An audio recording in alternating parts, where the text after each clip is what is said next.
Bien-aimés dans le Seigneur, nous sommes ravis de vous voir ce matin. Nous vous remercions pour votre présence. Tous ceux qui nous suivent de partout dans le monde, qui se connectent pour suivre la méditation en ligne, nous vous remercions. Moi, c'est la sœur Fallon. Je suis aussi ligueuse, donc je suis aussi membre de la Ligue pour la lecture de la Bible. Et c'est dans ce sens que je viens pour que nous puissions partager ensemble la méditation proposée par notre lecteur de la Bible 2021. Sans plus tarder, nous allons prier. Seigneur, ouvre nos yeux pour que nous puissions contempler les merveilles de ta gloire. Éclaire notre intelligence, notre esprit, afin que nous comprenions le message que tu nous annonces ce matin pour notre conduite. Père éternel, ta parole est notre manuel de référence, Seigneur Jésus, dans ce monde. Et nous voulons, Seigneur Jésus, que ton esprit vienne, Père éternel, pour nous parler. Parle à nos cœurs, au nom de Jésus-Christ. Ainsi nous avons prié. Amen. Amen. Aujourd'hui, nous sommes dans 2 Pierre, chapitre 1, verset 1 à 11. Nous allons lire. Simon Pierre, serviteur et apôtre de Jésus-Christ, à ceux qui ont reçu en partage une foi du même prix que la nôtre, par la justice de notre Dieu et du Sauveur Jésus-Christ. Que la grâce et la paix vous soient multipliées par la connaissance de Dieu et de Jésus notre Seigneur. Comme sa divine puissance nous a donné tout ce qui contribue à la vie et à la piété, au moyen de la connaissance de celui qui nous a appelés par sa propre gloire et par sa vertu, lesquels nous assurent de sa part les plus grandes et les plus précieuses promesses, afin que par elles vous deveniez participants de la nature divine, en fuyant la corruption qui existe dans le monde par la convoitise. À cause de cela même, faites tous vos efforts pour joindre à votre foi la vertu, à la vertu la science, à la science la tempérance, à la tempérance la patience et la piété. À la piété l'amour fraternel, à l'amour fraternel la charité. Car si ces choses sont en vous et y sont avec abondance, elles ne vous laisseront point oisifs ni stériles pour la connaissance de notre Seigneur Jésus-Christ. Mais celui-ci en qui ces choses ne sont point est aveugle, il ne voit pas loin et il a mis en oubli la purification de ses anciens péchés. C'est pourquoi, frères, appliquez-vous d'autant plus à affermir votre vocation et votre élection, car en faisant cela, vous ne broncherez jamais. C'est ainsi, en effet, que l'entrée dans le royaume éternel de notre Seigneur et Sauveur Jésus-Christ vous sera pleinement accordée. Nous venons de lire le passage et on nous a posé les questions. Il y a la première question qu'on nous a posée, c'est y a-t-il un ordre auquel obéir? Et la deuxième question qu'on nous a posée, y a-t-il un avertissement? Nous allons prendre notre temps de méditation en répondant aux questions. En fait, la méditation, c'est réfléchir au texte lu. De ces faits, nous devons répondre aux questions et cela nous permettra de méditer parce que nous allons revenir au texte tout doucement, cherchant quel est l'ordre auquel obéir dans ce passage. Nous allons y aller, je vais revenir dans les textes pour chercher quel ordre auquel obéir et vous aussi, vous allez rentrer dans les textes. Si vous trouvez un ordre auquel obéir, vous le partagez en commentaire et cela va bénir quelqu'un. Que Dieu vous bénisse. L'ordre auquel obéir, je le trouve au verset 5. Le verset 5 dit, à cause de cela même, faites tous vos efforts pour joindre à votre foi la vertu la science la tempérance, à la tempérance la patience, à la patience la piété, à la piété l'amour fraternel, à l'amour fraternel la charité. Je trouve que c'est un ordre que le Seigneur nous donne. Parce que parfois nous croyons que lorsque nous avons la foi, nous n'avons pas besoin de la vertu. Même dans parlant, et plutôt dans français courant, on parle de la bonne morale. Le Seigneur nous donne un ordre que lorsque nous sommes chrétiens, nous avons la foi, ça ne veut pas dire que nous n'allons pas avoir la bonne morale. La bonne morale, c'est ce qu'on a l'habitude de nous enseigner à l'école. Saluer les gens, répondre bien aux gens. Ça ne veut pas dire lorsqu'on est chrétien, on doit être impoli, on doit mal répondre aux païens parce que tout simplement on a la foi. Ça veut dire qu'on doit, un chrétien est celui qui doit avoir d'abord une bonne vertu. La bonne vertu, bien que la morale ne sauve pas, Mais la personne qui a la foi doit être la personne polie. On doit être poli envers les gens qui nous entourent, les plus âgés que nous, qu'ils soient païens ou qu'ils soient chrétiens. On doit bien se comporter envers eux. Ce n'est pas parce que nous avons la foi, nous connaissons mieux les seigneurs que eux, parce qu'il arrive des dépravations dans ce monde aujourd'hui. Quelqu'un, tout simplement parce qu'il est devenu chrétien, il est même impoli devant ses parents, vu que lui, il a cru au Seigneur et que ses parents sont encore païens, ils doivent leur manquer du respect. Non, non, le Seigneur nous demande, nous devons faire des efforts de joindre, parce que ce cas n'arrive pas lorsque nous sommes tous chrétiens. Lorsque nous sommes tous chrétiens, nous arrivons à nous supporter, mais souvent c'est difficile lorsque nous sommes au milieu des païens ou les gens qui ne croient pas comme nous. Et à l'école et partout, nous voulons montrer que le fait que nous avons la foi, nous avons acquis, nous avons tout et nous ne nous comportons pas bien. Un chrétien doit être celui qui sait saluer les gens. Un chrétien doit être celui qui sait dire oui, je dois permettre la technologie, dire bonjour aux gens, demander pardon, dire merci. Tout simplement, la bonne morale, il y a beaucoup de choses que la morale nous enseigne. En tout cas, je ne peux pas être là à enseigner la morale encore, mais nous avons appris ça à l'école et de partout dans nos familles. En tout cas, faisons des efforts pour joindre cette morale bonne de la vertu à notre foi. Et on dit encore, à cela, nous devons aussi ajouter la science.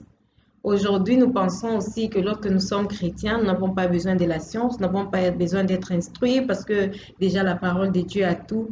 Non, le Seigneur nous donne un ordre. Nous sommes chrétiens, oui. Nous avons la bonne morale, oui. Si la possibilité il y a, joignons-nous aussi à étudier. Allons étudier, faisons aussi la science selon le domaine qui t'est facile. Faisons des formations. Il n'est pas demandé à tout le monde d'aller à l'université, mais fais quelque chose. La science nous permet aussi, en tant que chrétiens, d'être indépendant sur la terre que nous sommes. Tu peux être chrétien, mais si tu n'apprends rien, tu ne connaîtras rien. Tu peux aller à l'église, tu peux prier, tu peux être prophète, tu peux exercer les ministères de Dieu, tu peux avoir la foi. Mais la science, c'est tout ce que nous avons. La science ne veut pas dire aller à l'école et écrire avec la clé, la craie. La science, c'est tout ce que les travaux, les métiers, tu peux apprendre à être menuisier, cordonnier, tu peux être aussi, si tu as les moyens, ingénieur, tu peux être docteur, tu peux être tous les métiers. Nous devons apprendre. Un chrétien n'est pas celui qui croise les bras à la maison en priant et en étant beaucoup plus spirituel. Un chrétien doit apprendre au moins une science. Quand on parle de la science ici, on ne parle pas d'aller à l'école ou bien étudier les sciences exactes, être mathématicien, être physicien, être chimiste. Non, ici on parle de tout ce que tu peux étudier, tu peux apprendre, l'apprentissage, tu peux apprendre quelque chose. Donc il faut joindre ça à la foi parce que à part la foi nourrit l'esprit, mais cette science-là va te permettre à nourrir aussi ton corps, à savoir vivre, à contribuer à l'œuvre de Dieu financièrement et à contribuer aussi à ta famille, à prendre soin de toi et de ta famille. C'est la science.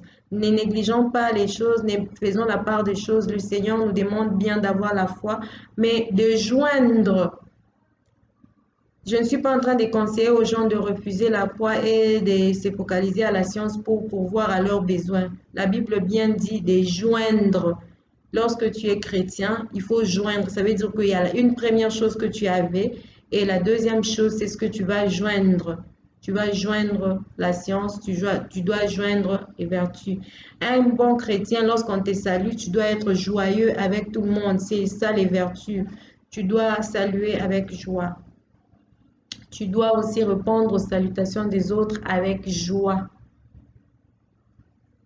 Tu dois répondre quand quelqu'un te salue, on doit entendre que tu as dit bonjour, tu as accepté avec joie et avec humilité. Un chrétien doit être aussi humble avec les travailleurs. Il y a beaucoup de gens qui se plaignent, ils travaillent avec les gens, ils s'appellent pasteurs, ils s'appellent, mais le comportement n'est pas du tout ça. Les comportements et autres, ils sont on crie à tout moment dessus, on parle mal, on conduit mal au fait. Donc, un chrétien doit savoir vivre, savoir être. C'est un peu ce que la Bible nous donne comme ordre. Et si on continue, on nous demande aussi d'avoir de la tempérance. La tempérance est la version français courant parle de la maîtrise de soi, de la maîtrise de soi. La tempérance et la maîtrise de soi. Tu as la foi, oui. Tu as la morale, bonne morale, oui. Tu as, euh, tu as la connaissance, la science. C'est ça la connaissance, connaître quelque chose. Tu ne dois pas être parce que tu es chrétien, dans la tête tu n'as rien, tu n'es pas informé. Tu dois être informé, tu dois connaître. Un chrétien doit connaître la science. Par la version français courant parle de la connaissance. Un chrétien doit être informé. Tu dois être informé sur la science, tu dois être informé sur ce qui se passe, tu dois être informé sur l'évolution des choses dans le monde dans lequel tu vis. Et à part ça, on nous demande aussi de joindre aussi à tout cela la persévérance. La persévérance, c'est la maîtrise de soi. Un chrétien doit se maîtriser, la tempérance plutôt, excusez, la tempérance qui est la maîtrise de soi. Un chrétien doit savoir se maîtriser devant les situations. Un chrétien n'est pas celui qui dit, moi, tu as touché à un point où, en tout cas, tu vas voir comment je veux m'allumer. Un chrétien doit savoir se maîtriser, quelles que soient les situations, quel que soit le point sur lequel on l'a touché. Un chrétien doit savoir se maîtriser devant les situations qui lui arrivent, ou même les situations, il y a les situations internes et les situations externes. Les situations externes, c'est, tu peux être irrité par le monde extérieur. Tu vas pas dire pour cela, aujourd'hui, en tout cas, le point sur lequel on a touché, je ne peux pas me saisir, me ressaisir. Un chrétien doit savoir se ressaisir. Tu dois se ressaisir plutôt. Tu dois savoir te maîtriser. En plus de te maîtriser, il y a aussi les situations internes devant les problèmes, comment tu agis. Un chrétien doit savoir s'asseoir et voir le problème, réfléchir, se maîtriser et savoir agir après réflexion. Tu ne dois pas être celui qui est impulsif à chaque situation, à chaque action, réaction, chaque action, réaction, action, réaction. Un chrétien, c'est pas vraiment un bon comportement d'un chrétien. Tu as la foi, tu as tout ça, mais si quelque chose te manque à cela, en tout cas, ça ne te permettra pas d'être un bon chrétien.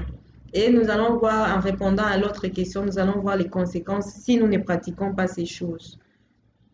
Il y a aussi, on a ajouté, à part ça, il faut avoir aussi la patience et à la patience, la piété. À la patience, on parlait de la tempérance, de la maîtrise de soi, mais la patience, on parle aussi de la persévérance.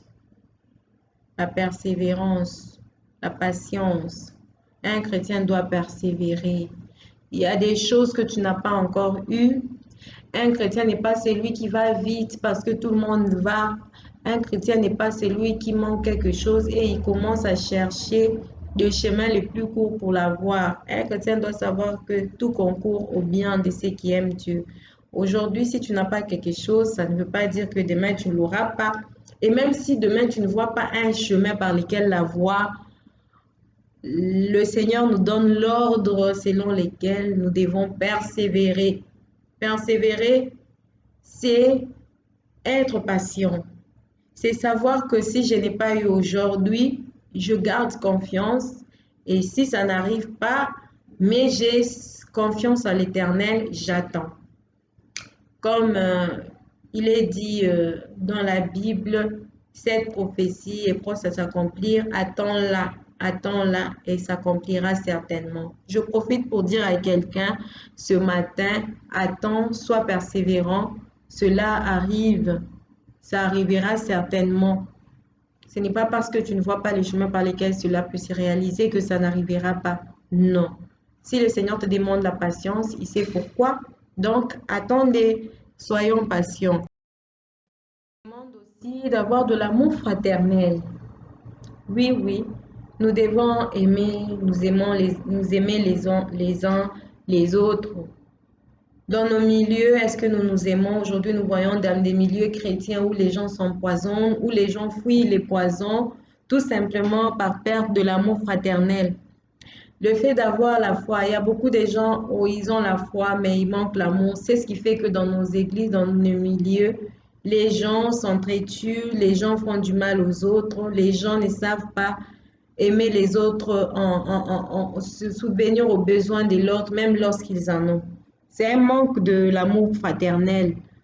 Les manques d'amour fraternel, aujourd'hui, en tout cas, l'amour du plus grand nombre, euh, c'est refroidi, comme la Bible le disait, l'avait prédit. Mais le Seigneur nous dit aujourd'hui, nous donne l'ordre selon laquelle nous n'allons pas nous limiter à avoir la foi, mais l'amour fraternel. Nous aimer les uns les autres.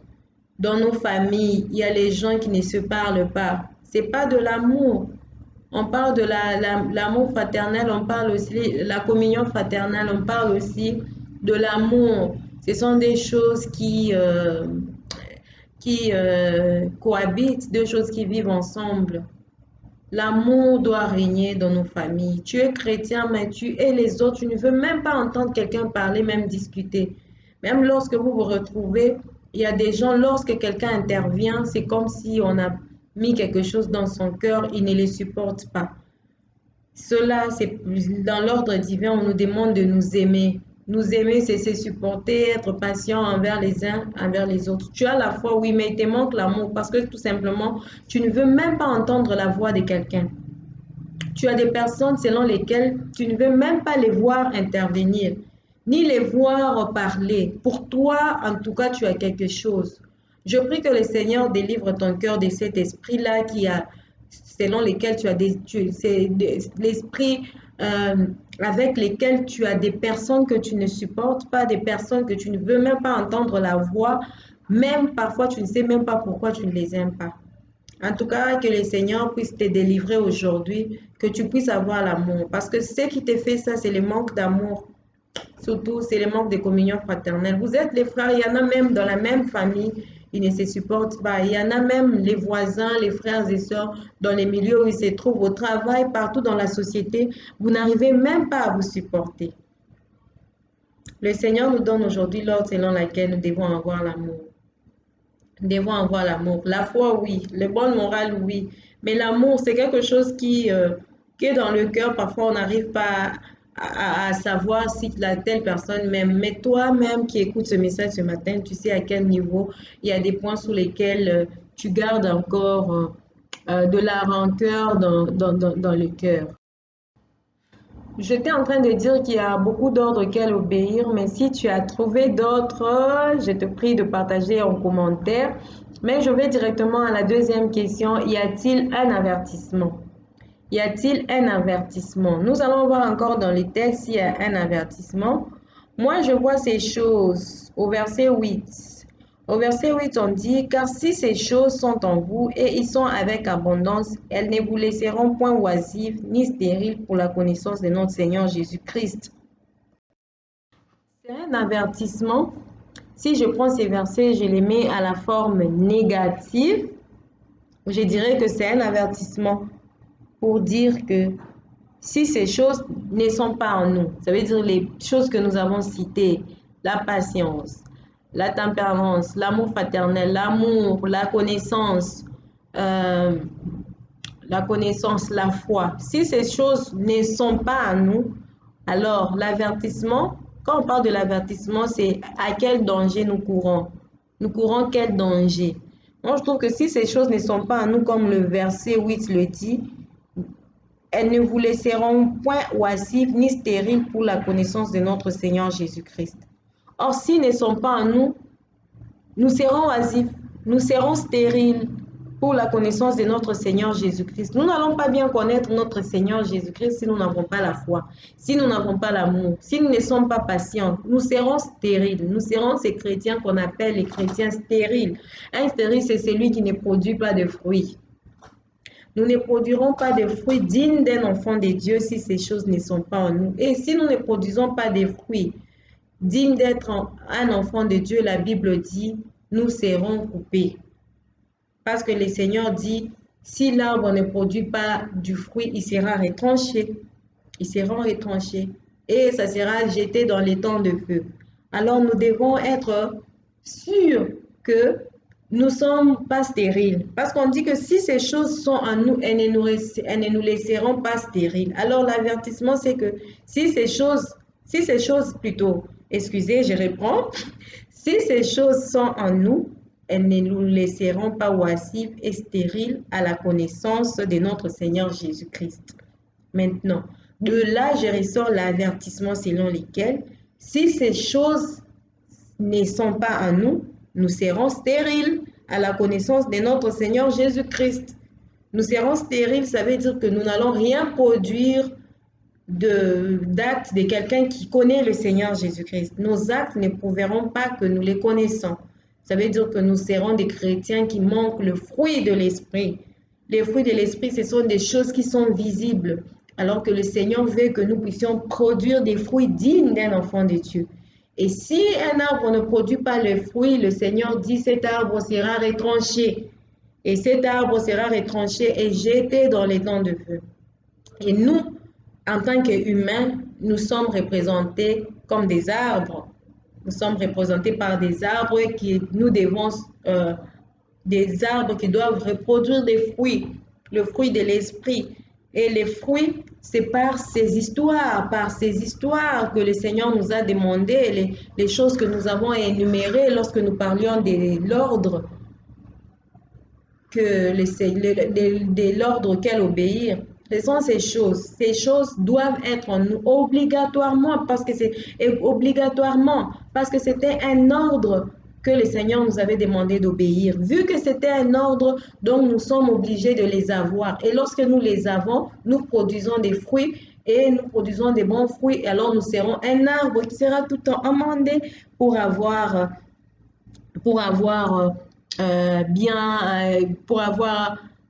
pour s'être bien comporté, avoir sorti des fruits qui sont dignes d'un enfant de Dieu. Et une autre question qu'on nous pose aujourd'hui, c'est quelle vérité Dieu me révèle-t-il? Quelle vérité Dieu me révèle-t-il?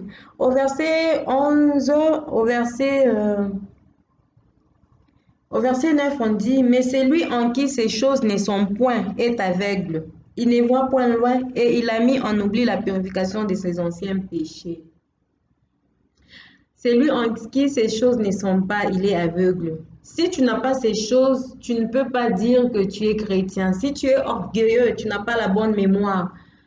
En tout cas, tu es aveugle. Un chrétien qui est orgueilleux, un chrétien qui n'arrive pas, qui est arrogant, ça, je parle de bonne morale, par exemple, hein, parce qu'on a parlé aussi de la vertu, donc qui est la bonne morale. Un chrétien qui n'a pas ces choses, tu es celui qui a mis en oubli ta purification des péchés. Tu as mis en oubli, tu as oublié que tu as été sauvé. Au fait, moi, je comprends ces passages, ces versets, l'expression où on dit, il a mis en oubli la purification de ses anciens péchés. Oublier la purification de ses anciens péchés, ça c'est moi qui l'ai dit, mon interprétation. C'est comme si tu as fait comme si tu n'es pas encore sauvé. Parce qu'avant nous étions pécheurs, parce que la Bible dit tous sont péchés, sont privés de la gloire de Dieu. On dit que lorsque nous étions encore pécheurs, Christ est mort pour nous. Lorsque ces choses, tu ne veux pas les utiliser, lorsque tu n'as pas ces choses, c'est comme si tu te comportes comme pécheur comme tu étais avant. Or, à un certain niveau de la vie, tu as pu croire au Seigneur, tu as pu avoir la foi. On commence par la foi. Au moment où tu as pu avoir la foi, tu devais ajouter, joindre, comme la Bible le dit, tu devais joindre à ta foi toutes ces choses. Mais lorsque tu as cru au Seigneur, tu as eu la foi, tu as commencé une nouvelle ère, tu as fait un demi-tour. À la date à laquelle tu as fait ce demi-tour, mais tu ne veux pas appliquer ces choses et ces choses ne sont pas en toi, c'est comme si cette date-là, le jour de la nouvelle ère, n'a pas eu lieu. C'est comme si tu as mis en oubli ta purification ou le jour où tu t'es sanctifié, le jour où tu as choisi d'avoir la foi de choisir le Seigneur Jésus-Christ. Si ces choses ne sont pas en toi, c'est comme si tu es toujours un ancien. Parce que la Bible dit, si quelqu'un est dans Jésus, il devient une nouvelle créature, les choses anciennes sont passées et voici toutes choses sont devenues nouvelles. Mais si toi, lorsque tu as donné ta vie à Jésus-Christ, tu n'es pas devenu une nouvelle créature, il n'y a pas des choses anciennes qui passent, mais toi tu es toujours celui-là qui ne persévère, tu n'as pas de patience. Tu ne persévères pas, tu n'as pas de maîtrise de soi, lorsqu'on agit, tu réagis à chaque action-réaction. Et en plus de ça, tu n'as pas des bonnes morales, tu es là, tu fais un peu tout. Ça veut dire qu'il n'y a pas eu changement dans ta vie. Tu n'aimes pas les autres, tu n'as pas l'amour fraternel. En tout cas, si à ta foi, tu n'as pas joint ces choses, tu es comme celui qui a mis en oubli. Ça veut dire que tu as oublié même que tu as été sauvé. Tu as oublié même que tu avais donné ta vie au Seigneur Jésus-Christ. Or, si tu donnes ta vie au Seigneur Jésus-Christ, ces choses doivent changer, le comportement doit changer, la façon de voir des choses doit changer. Tu ne dois pas être celui qui veut à tout prix tout avoir, qui manque de passion. Tu veux tout avoir lorsque tu n'en as pas et tu te cherches le chemin les plus courts. Par quel chemin je peux en avoir? Donc, tu as mis en oubli. Papa, maman, tu n'es pas encore sauvé. Tu as mis en oubli. C'est comme si le jour de ta purification de tes anciens péchés. Les choses anciennes devaient passer et toute chose devait devenir nouvelle. Mais toi, les choses anciennes t'accompagnent. Ça veut dire qu'il n'y a pas eu conversion. Si avant la conversion égale après la conversion, il n'y a pas eu conversion, tu as mis en oubli la purification de tes anciens péchés. Ça veut dire que tu veux que tes anciens péchés t'accompagnent. Tes anciens comportements t'accompagnent. Ton ancienne façon de faire les choses puisse t'accompagner. En tout cas, je suis désolée, on doit changer. À notre foi, on doit mettre toutes ces choses parce que la Bible le dit, si toutes ces choses ne sont pas en toi, en tout cas, tu es aveugle. Tu ne vois pas loin. Tu ne vois pas loin, tu ne vois pas loin, tu ne vois pas loin, ça veut dire que tu ne vois pas devant. Parce que devant, là où tu es en train d'aller, devant, pour celui qui ne produit pas de bons fruits, c'est l'enfer qui l'attend. Maintenant, si toi, ces choses, tu ne les portes pas, la Bible dit tu ne produis pas du fruit, tu seras amendé. Mais pourquoi tu ne peux pas voir devant? Tu veux aller en enfer, ou tu veux qu'à la fin de toute chose, que les seigneurs puissent dire, je ne vous ai jamais connu. Si la personne ne garde pas ces choses, il ne voit pas loin, il est aveugle. Ça veut dire qu'il ne voit pas que devant là, il y a une vie. Ça veut dire que si je ne mets pas en pratique, voilà ce qui m'attend, c'est être émondé. Mais c'est lui qui voit ces choses, il voit avant, il voit loin. C'est lui qui met en lui ces choses, il voit loin. Il s'est dit, si je suis chrétien, je dois avoir un bon comportement parce que je dois produire des fruits et que ma vie prochaine, mon avenir en dépend. Mon avenir en dépend. Est-ce que j'irai aux côtés de notre Seigneur Jésus-Christ après ma vie sur cette terre ou on me dira, je ne vous ai jamais connu. Tu as la foi, oui, tu étais à l'église, mais je ne vous ai jamais connu. Ou à cause de quoi? À cause de ces choses. Le Seigneur l'a dit dans ces passages. En tout cas, nous devons faire attention. Je vais encore chercher une autre vérité et je vais partager. N'hésitez pas à partager si vous avez trouvé des vérités dans ces passages. Ouvrez votre Bible en tout cas. Ne me suivez pas, mais partagez aussi, lisez la parole, lisez le passage d'aujourd'hui. Nous étions dans 2 Pierre chapitre 1, versets 1 à 11 et partagez des vérités que Dieu vous révèle. Nous sommes, quelle vérité Dieu me révèle-t-il? La vérité aussi, on dit qu'au verset 11, c'est ainsi en effet que l'entrée dans le royaume éternel de notre Seigneur Jésus-Christ et Sauveur vous sera pleinement accordée. Voilà pour vous sera accordé. C'est pourquoi, au verset 10, on dit, c'est pourquoi, frères, appliquez-vous d'autant plus à affermir votre vocation et votre élection, car en faisant cela, vous ne broncherez jamais. Vous ne broncherez jamais en faisant tout cela. Moi, c'est un verset qui m'interpelle, parce qu'on a aussi demandé quel est le verset qui t'interpelle le plus. Lorsque nous nous appliquons à affermir notre vocation, notre appel, c'est avec ces choses que nous allons nous appliquer. Quand la Bible dit de s'appliquer, ça veut dire qu'il y a ton effort, il y a ta volonté de le faire, il y a ce désir-là qui brûle en toi d'être correct. La Bible dit de nous appliquer. Il sait qu'il y a des gens qui se laissent faire et il y a les gens qui doivent s'appliquer. Alors, la Bible nous demande aujourd'hui de nous appliquer. De nous appliquer, ça veut dire avoir aussi cette volonté, ce besoin de faire l'effort. De faire l'effort. Tu ne dois pas être naïf et attendre, non, le corps est faible, la chair est faible, nous sommes tous faibles, nous bronchons tous d'une manière et d'une autre. Non, tu dois prendre tes responsabilités, avoir ces désirs de bien te comporter, avoir des désirs de Comme le verset 10 le dit, avoir ce désir d'affermir, d'être affermir ton élection. Oui, tu as été choisi. Tu as été choisi. L'élection, c'est être élu. Ça veut dire que tu as été choisi. Le Seigneur t'a choisi, oui. Le Seigneur t'a appelé, oui. Mais on demande, parce que même si le Seigneur t'a appelé, le Seigneur t'a choisi, mais il ne t'a pas choisi pour des mauvaises œuvres, La Bible dit, il nous a appelés afin que pour les bonnes œuvres, afin que nous puissions les appliquer. C'est pour ça que le Seigneur t'a appelé. Donc, nous devons affermir notre élection. Tu as été choisi. Mais en faisant cela, lorsque tu travailles pour ton salut, lorsque tu as le désir, lorsque tu t'appliques à être affermi, à affermir ton choix, le choix que le Seigneur a fait sur toi. En tout cas, la Bible dit, ah, comme ça, vous ne broncherez jamais. Il dit même jamais, la Bible parlait de jamais, vous ne broncherez jamais. En faisant cela, vous ne broncherez jamais. Si vous travaillez vraiment, tu travailles, ça veut dire que tu t'appliques, tu as ce désir d'être correct envers le Seigneur, tu ne broncheras jamais. Et il dit au verset 11 en concluant que c'est ainsi, en effet, que l'entrée dans le royaume éternel de notre Seigneur et Sauveur Jésus-Christ vous sera pleinement accordée.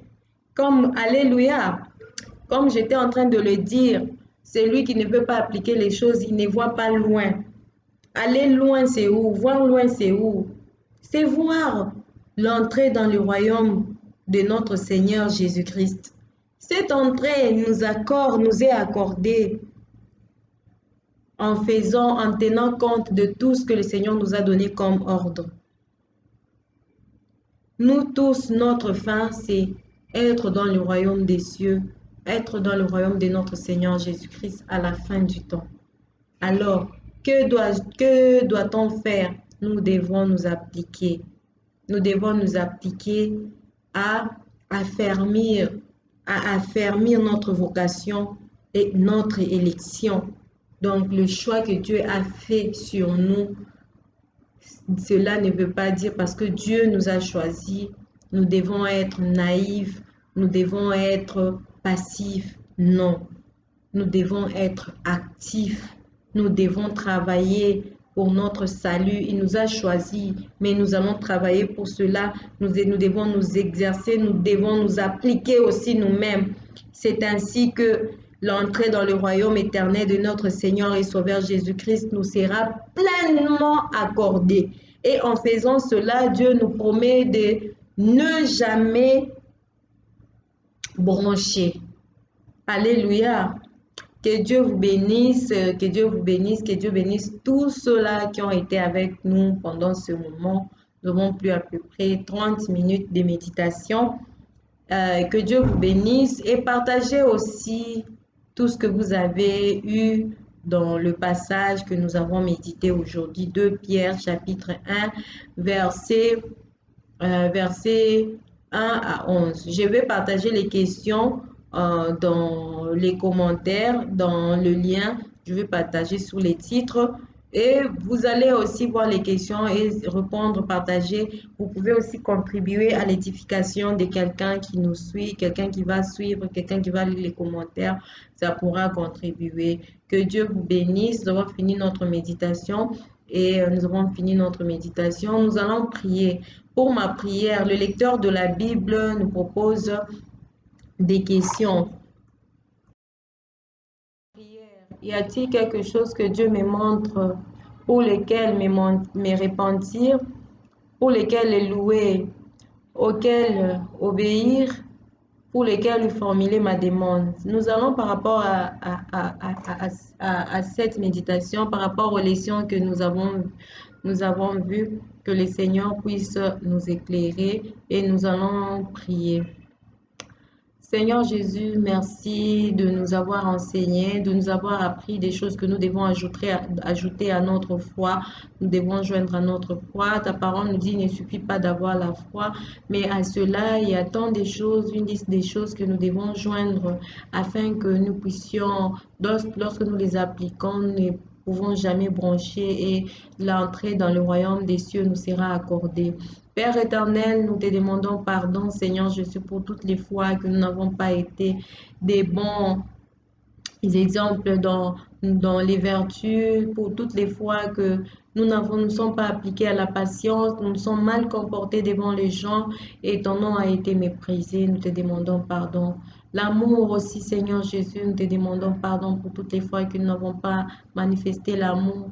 Oh Dieu Tout-Puissant, au milieu de nos frères et même nos ennemis et même les gens qui ne nous aiment pas, Seigneur, nous l'avons fait, nous n'avons pas montré l'amour. Prière, Seigneur Jésus, prends pitié de nous.